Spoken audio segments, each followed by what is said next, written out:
Brazil, Argentina, কোন মুসলমানের বাচ্চা যদি তার কাছে প্রিয় হয়, এটা আল্লাহর কসম আমি বললাম, তোর ইমানের সমস্যা, তোর ইমানের সমস্যা, তোর ইমানের সমস্যা, তোর মুসলমানিত্বের সমস্যা।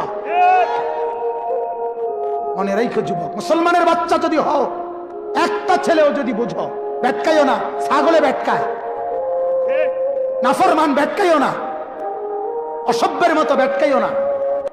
বেটকানের লেগে বলছি না, হাসার জন্য বলি নাই। বেটা, ব্রাজিলের খেলোয়াড় কি তোমার বাপ?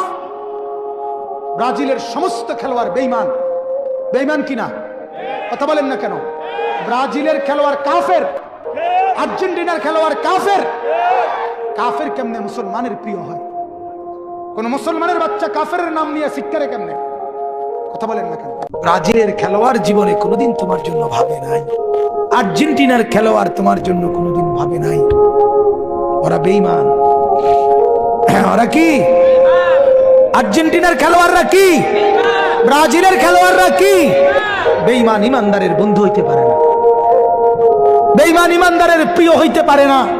কোন ইমানদার যার কলিজার ভিতরে ইমান আছে, সে বেঈমানের লাঠির কারণে লাফ মারতে পারে না, ফাল মারতে পারে না। তুই মুসলমান বেটা, তুই ইমানদার। হৃদয়ে আর্জেন্টিনা, হৃদয়ে ব্রাজিল, এটা মুসলমানের বাচ্চা বলতে পারে না। হৃদয়ে কাবা, হৃদয়ে মদিনা,